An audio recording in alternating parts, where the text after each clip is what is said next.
Fils barbelés, abris en branchage, butte de terre. Ces images, rares, donnent un aperçu des défenses de la base militaire française de Dien Bien Phu en Indochine, au nord de l'actuel Vietnam. Nous sommes fin 1953. Dans quelques semaines, ici, deux armées vont s'affronter. L'une, moderne, bien entraînée, lourdement équipée, c'est l'armée française. L'autre, sans avion ni soutien maritime, c'est l'armée populaire vietnamienne avec ses soldats souvent chaussés de simples sandales. La bataille s'annonce décisive et tous veulent une victoire écrasante. La France est confiante, elle veut gagner, elle doit gagner. Pourtant, rien ne va se passer comme prévu.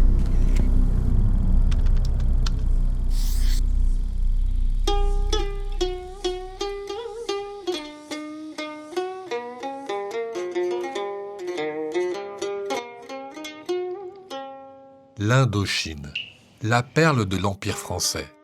C'est sa colonie la plus peuplée et la plus riche, d'où la France exporte des minerais, de l'EVA, du riz.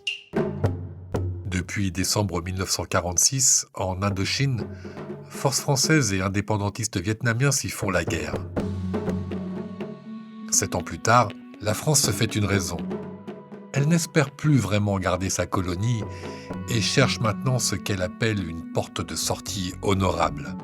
Et pour avoir du poids dans les négociations face au chef des indépendantistes, Ho Chi Minh, elle veut consolider ses positions militaires.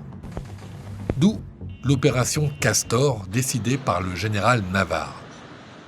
Une gigantesque opération aéroportée pour verrouiller la zone près du village de Dien Bien Phu. Un stade immense, de 20 km au moins dans sa longueur, de 7 à 8 par le travers. Le fond du stade est à nous. Les gradins des montagnes tout autour sont aux Viet. Les Viet, c'est le Viet Minh, le mouvement indépendantiste vietnamien d'orientation marxiste. C'est aussi sa branche militaire, l'armée populaire vietnamienne. Côté français, des militaires majoritairement issus des colonies, avec leurs frères d'armes, des Français de métropole et d'autres Européens engagés dans la Légion étrangère, ils érigent une forteresse avec des points d'appui. Des zones fortifiées réparties sur les collines rebaptisées de prénoms féminins. Anne-Marie, Béatrice, Claudine, Dominique, Éliane, Françoise, Gabrielle, Huguette, Isabelle. Une cinquantaine de chasseurs et bombardiers prêts à décoller protègent la base aéroterrestre. Bref, ici, les soldats partagent un sentiment de sécurité propice à la détente. Ils se retrouvent au bord de la rivière Nam Yoon pour un brin de toilette. Les officiers en inspection apprécient de s'y faire photographier. À Dien Bien Phu, les Français sont certains de leur supériorité militaire. La stratégie militaire française est plutôt simple. Ce poste avancé des positions françaises a été créé pour gêner les mouvements des Viet au centre même des positions qu'ils occupent. En clair, de Dien Bien Phu s'élancent des patrouilles françaises à la recherche de ces Viet.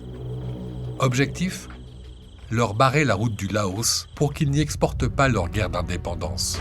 Sauf que L'ennemi passe partout, et les notions européennes de stratégie n'ont pas cours en Indochine.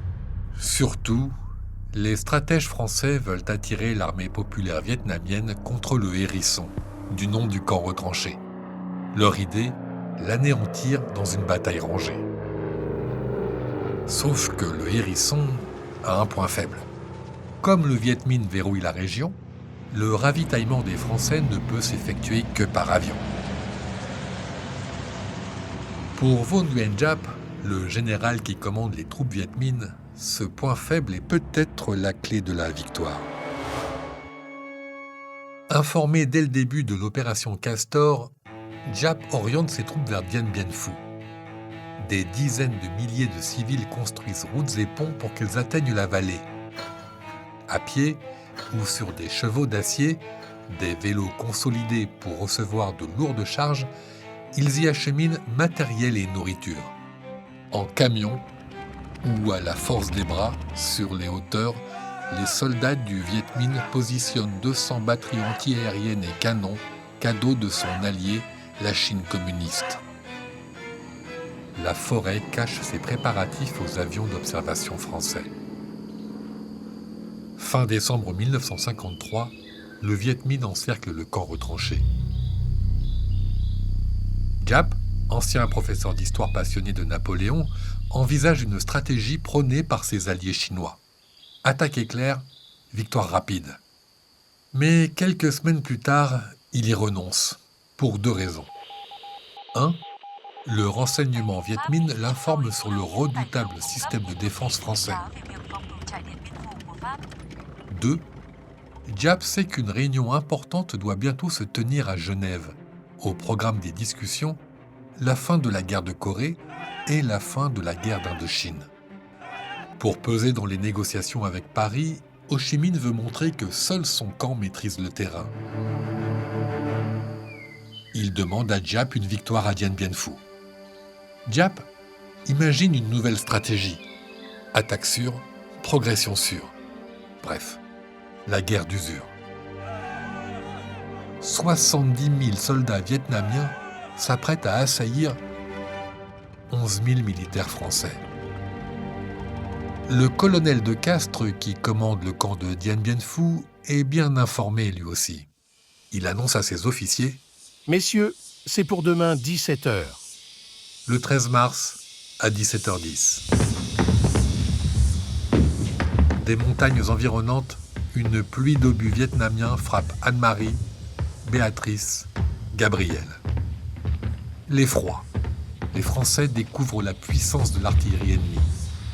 Béatrice tombe le premier jour de l'offensive, Gabriel le 15. Secteur Anne-Marie, une partie des soldats s'enfuit. Le 17, l'autre se rend au Viet Minh. L'artillerie de Giap frappe les avions marqués d'une croix rouge. Évacuer les blessés devient vite impossible. L'autre force de l'armée populaire vietnamienne, c'est sa technique d'encerclement. Pour étrangler les zones fortifiées françaises, les soldats communistes, les Bodoï, creusent autour du camp des kilomètres de tranchées et des dizaines de ramifications pour s'y engouffrer. Deuxième phase de l'offensive, la plus meurtrière pour l'armée populaire vietnamienne. Ici, sur Elian II, elle multiplie les assauts. Légionnaires et Marocains lui tiennent tête. Avec leurs chars qui entrent en action, les 2/3 de la colline restent sous contrôle français. À cet endroit, sur la colline Elian II, les pertes vietnamiennes sont énormes et le moral des Bodoï en berne. Giap y suspend les combats pour renouveler ses troupes.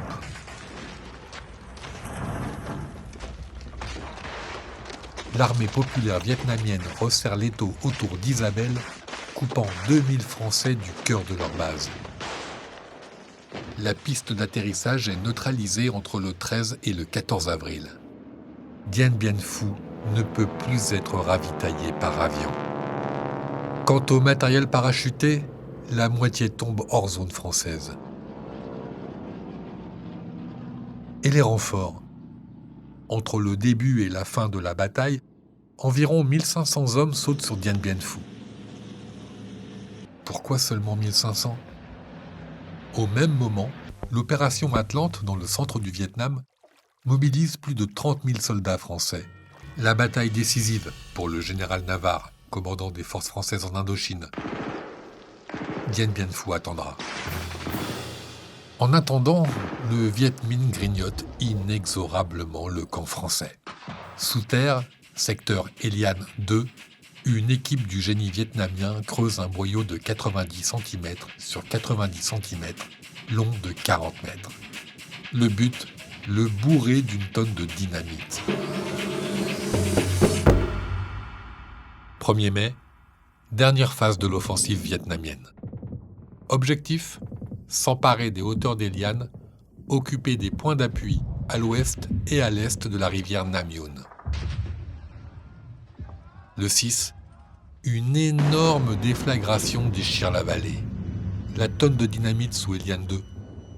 Le 7 mai, À midi, Diap lance ses troupes contre les derniers résistants français. Corps à corps, baïonnette, l'horreur. À 17h30, après 56 jours de combat, le Viet Minh a gagné. Mais à quel prix? Plus de 10 000 morts sur le champ de bataille. Environ 8 000 Viet Minh, plus de 2 000 Français.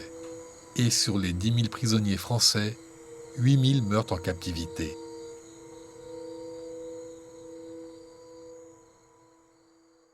Le 20 juillet 1954, avec la signature des accords de Genève, le Vietnam, le Laos et le Cambodge deviennent indépendants. La guerre d'Indochine est terminée, une autre commence, la guerre d'Algérie.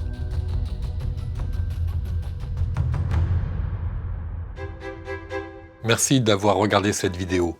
Certaines des images que vous avez vues sont extraites de ce livre, La bataille de Dien Bien Phu, un livre de photos édité et publié par un des services d'archives de l'armée, le CPAD. Cet ouvrage contient de nombreuses photos peu connues du camp retranché avant et pendant la bataille. Pour la stratégie de l'armée populaire vietnamienne, j'ai utilisé ce livre, Dien Bien Phu, vue d'en face. On y trouve des cartes de la bataille et une centaine de témoignages de soldats communistes. Pour en savoir plus sur la bataille de Dien Bien Phu, vous trouverez des liens vers ces sources et d'autres encore sous la vidéo.